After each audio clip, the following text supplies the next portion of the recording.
Former Chinese leader Jiang Zemin is dead. How did the man use America to lay the stepping stones for Beijing's global ambitions? And how much blood is on his hands?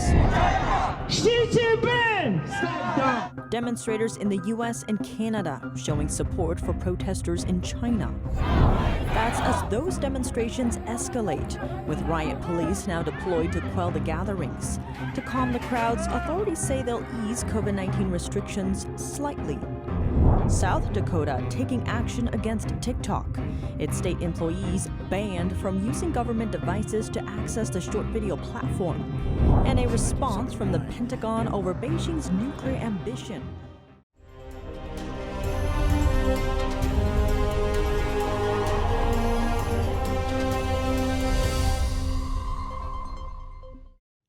Welcome to China in Focus. I'm Tiffany Meyer. Former Chinese Communist Party head Jiang Zemin has died of leukemia. What does his passing mean for China's politics? A man who rose to power riding on the aftermath of the Tiananmen Square massacre. How did Jiang help the regime push its global ambitions? NTD's Juliet Song has the details. China's former leader Jiang Zemin died on Wednesday. He was 96 years old. A leader with blood on his hands, Jiang's prominence is tied to two of the biggest human rights abuses in China's recent history: the Tiananmen Square massacre and the persecution campaign against the country's largest spiritual group, Falun Gong. Jiang's reign also proved critical to Beijing's global ambitions. Jiang's rule laid a foundation for the Chinese Communist Party. It allowed the regime to grow to a point to be able to compete with the U.S. Heng He is a China affairs analyst. A close China watcher for the past decade, he hosts a show that tracks the inner workings of Beijing's communist leadership. He noted Jiang's reign represented a key stage in the regime's goal to replace the U.S. as top world superpower. He said even though Beijing still saw the U.S. as its enemy, it was not economically strong enough to compete. And Jiang's goal was covering up Beijing's true ambitions and then using Washington's help to develop China and strengthen Beijing's political power. He said Jiang's term marked the honeymoon stage of U.S.-China relations. So people mistakenly thought that the Chinese Communist Party didn't have any ill intentions, that it was just learning from the West. On the other hand, the U.S. also had a need. The big money on Wall Street needed access to China's market, so both sides clicked. Jiang shored up ties with the U.S., visiting the country several times. America also helped China enter the World Trade Organization, which paved the way for the country's rise to a global superpower. 2 decades after joining the World Trade Organization, China's GDP grew 8 times, becoming the world's second largest economy. Foreign capital poured into China, and Western markets opened their doors to Chinese goods, making China the world's largest goods exporter. Heng He noted understanding Jiang also clears up a misconception about Beijing's human rights abuses. The rights abuse didn't come out of the blue under Xi Jinping's reign. It stretches all the way back to Jiang Zemin's persecution against Falun Gong. Falun Gong is a spiritual meditation practice based on the principles of truthfulness, compassion, and tolerance. Its popularity exploded in China in the 90s, to the point that about 1 in every 13 Chinese citizens were practicing it. But in 1999, Jiang Zemin launched a nationwide persecution campaign against the practice. Millions of practitioners were thrown into jail and tortured. At least 4,000 have been killed. An unclear number had their organs harvested by force. Jiang is also tied to China's Tiananmen Square massacre. He was able to become China's leader exactly because of the massacre. That's a reward for what he did during the crackdown. In 1989, student protests erupted across China. And while China's rulers were divided on how to respond, Jiang already started clamping down on local protests in Shanghai. Later, the regime sent in tanks and opened fire on unarmed student protesters asking for democracy. The event came to be known as the Tiananmen Square massacre. Before the massacre, Jiang was Shanghai's party chief. He was about to retire from the position at the time. After it, China's then leader handpicked him to rule the country. As for the impact of Jiang's passing on China's politics, I think it doesn't really have much impact on China's political state. now Chinese leader Xi Jinping seems to have been working to diminish Jiang's political influence before his death. Xi's administration arrested many of Jiang's followers through an anti-corruption campaign. Juliet Song, NTD News. At the same time, demonstrations against the Chinese Communist Party and its lockdown measures continue. While the regime in China tries to stamp them out, many in North America are feeling the need to publicly show support. NTD's Jeremy Sandberg has more on protests taking place in Canada and the U.S. After 3 years of lockdowns in China, people have had enough. Locals and expats in Toronto, Canada protested Tuesday against the communist regime and its extreme COVID-19 policies. One protester suggested it could be the beginning of something bigger. We do not only oppose to zero COVID policy, also we oppose to the non-democracy regime. We want to change the regime to democracy. Protests spread across China after Urumqi residents died in a high-rise apartment fire in Xinjiang province. Firefighters were unable to put the flames out because of COVID-19 blockades and locks around the compound. This demonstrator says he was moved by the bravery of protesters in mainland China. He pointed out the risks and horrible circumstances they face for coming out. They've been captured, they've been tortured, they've been beaten, and they've been treated inhuman. So it should not be tolerated. The Chinese Communist Party, or CCP, is already trying to crush the protests in China. Chinese state media reported that officials have been told to resolutely crack down on illegal and criminal acts that disrupt social order. Security is being stepped up at possible protest sites. Police are randomly searching some people's phones for forbidden apps. Protest slogans and symbols are being censored on social media, and suspected protesters are even being visited at their homes by officials and warned against taking part in any illegal activities. In the United States, demonstrations of solidarity are popping up across the nation. Students at Harvard University in Cambridge, Massachusetts, gathered on Tuesday to speak out. Many held up blank pieces of paper, which have become a symbolic expression for those in mainland China. Student gatherings also took place in Chicago, New York City, and Philadelphia Tuesday. In Chicago, a group stood across the street from the Chinese consulate. This Chicago area protester is afraid to show her face, even though she is outside China. She is a sophomore, but would not give her name or which school she attends. She fears repercussions for speaking out. She says it's her duty to show support. I think it's just incredibly brave for every single Chinese inside of China to be doing the protest. I think we should as Chinese citizens outside of China, we should follow up to them. And that although she wants to remain positive and take this chance to support those in China, she's pessimistic about how the protests will turn out. People go on the street millions, and then the CCP just didn't listen.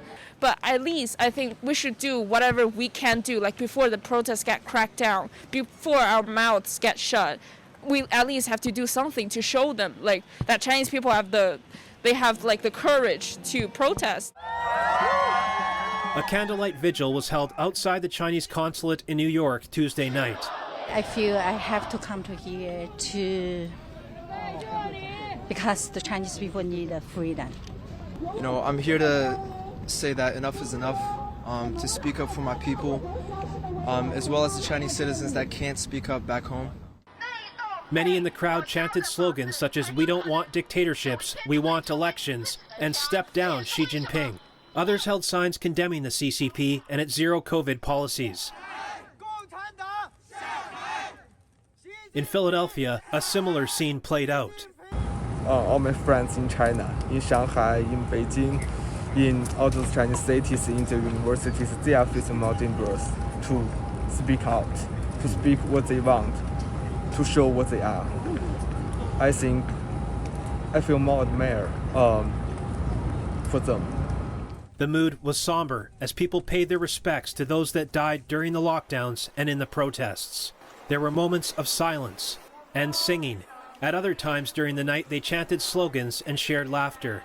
Shows of solidarity are also taking place in other places around the world, like Tokyo, London, and Paris. Jeremy Sandberg, NTD News. Back over in China, protests have escalated in the city of Guangzhou. NTD's Jessica Beatty tells us more.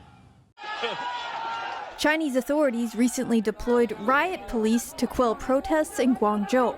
That's according to online videos released Tuesday. They show large numbers of riot police in hazmat suits carrying shields. In Shanghai, video released Wednesday shows residents confronting COVID staff. These scenes of protest have become common across China over the past few days, as anger about strict COVID-19 rules appears to be boiling over. Chinese officials Tuesday said they'd respond to the public's concerns by being more flexible about the rules. Meanwhile, China's foreign ministry Tuesday pushed back against the UK's criticism of Beijing's handling of the protests.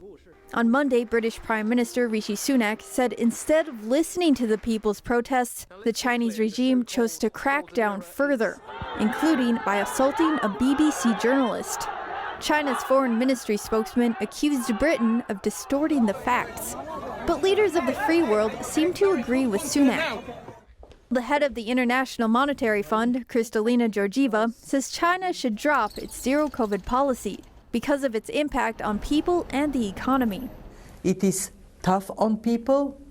It is also negatively impacting the Chinese economy through spillovers to the world economy. Georgieva suggested Beijing target restrictions instead of imposing massive lockdowns. That way, she said, China can contain the spread of the virus without significant economic costs. And the United Nations Monday said it supports Chinese demonstrators' right to protest. We believe in the importance of people's right to peaceful assembly and association, their right to demonstrate peacefully, and urge the authorities to guarantee that right.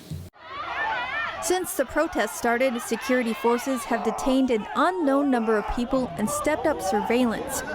Although Chinese authorities have eased some controls, they show no sign of ending their larger zero-COVID strategy. Jessica Beatty, NTD News. Canadian Prime Minister Justin Trudeau said on Tuesday that everyone in China should be allowed to protest. And in the U.S., White House Press Secretary Karine Jean-Pierre said on Tuesday that we've been very clear people have a right to protest without fear.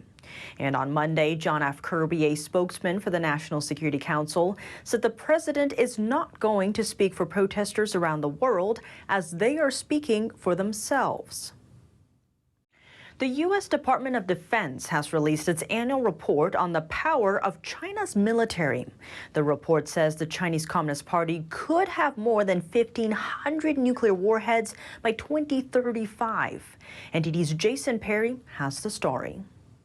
The report says China currently has 400 nuclear warheads, and the communist country will likely have 1,500 nukes by 2035. America currently has about 3,700 nuclear warheads, with about 1,700 currently deployed outside of the United States, according to the Stockholm International Peace Research Institute think tank. The U.S. chairman of the Joint Chiefs of Staff, General Mark Milley, says the CCP wants to be the #1 power in the world by 2049. He explained that there are lots of lessons learned from the war in Ukraine. And one of the things people are learning is that war on paper is a whole lot different than real war. And when blood is spilled and people die and real tanks are being blown up, things are a little bit different. There's a lot of friction and fog and death in combat. And for someone who has, for a military that hasn't fought in combat since fighting the Vietnamese in 1979, they would be playing, a very, very dangerous game to cross the straits and invade the island of Taiwan. The Pentagon's report can be found at defense.gov. Jason Perry, NTD News. South Dakota state employees who watch videos on TikTok better do it on their off time. Governor Kristi Noem signed an executive order on Tuesday banning state employees from using government devices to access the social media platform. It also applies to contract workers. Noem blamed TikTok's Chinese ownership for the decision, citing national security concerns. She said her state will, quote, have no part in intelligence gathering for China, a nation that hates America. Back in September, TikTok refused to promise senators the company would not send data on U.S. users to China. Can you make the commitment, though, that I just asked you to make, that you will commit to cutting off all data and metadata flows to China? What I can commit to is that our final agreement with the U.S. government will satisfy all national security concerns. But you won't make a commitment to agree to what I have now twice. I'm not able to talk specifically about that agreement. I'm not talking about CFIUS. Will you make that commitment? I'm committing to what I've stated, which is we are working with the United States government on a resolve through the CFIUS process, in which we will continue to minimize that data, as well as working with Oracle to protect that data in the United States. Though TikTok does not operate in China, it's owned by Chinese company ByteDance. All Chinese companies are required by law to cooperate with the communist regime when it asks them for data. South Korea scrambling its Air Force jets on Wednesday. The quick takeoff came as 2 Chinese and 6 Russian nuclear-capable bombers entered the nation's air defense identification zone, unannounced. The zone makes up an area of airspace around South Korea's territory. The Air Force uses it to ID and monitor approaching aircraft to safeguard national security. According to South Korea's Joint Chiefs of Staff, the 2 Chinese planes crossed into the zone around 5:50 a.m. local time on Wednesday. They left about an hour later and returned with Russian bombers. Together, they flew over the zone in the Sea of Japan at around 12:20 p.m. local time. Russia's defense ministry confirmed its Tu-96 bombers, alongside Chinese H-6K bombers, flew around the Sea of Japan and the East China Sea during an 8-hour exercise. Both aircraft models are nuclear capable. It's unclear if they were armed during the drill. Russia's ministry said both nations' aircraft acted in strict accordance with international law, adding there were no violations of the airspace of foreign states. The Chinese Communist Party hasn't publicly commented on the incident. That's all for today's China in Focus on YouTube. We're now sharing a shortened version of our program here after being demonetized for more than a year. Here's what to look out for in our second half. Protests against COVID-19 related lockdowns erupting in China. Some even demanding the Chinese Communist Party step down. But how is big tech involved? NTD Evening News host Stephania Cox spoke to Chris Chappell, host of China Uncensored, about his take. The full episode is available on our partner platform, Epoch TV. To sign up, click the link down below. Thanks for watching China in Focus. I'm Tiffany Meyer. See you tomorrow.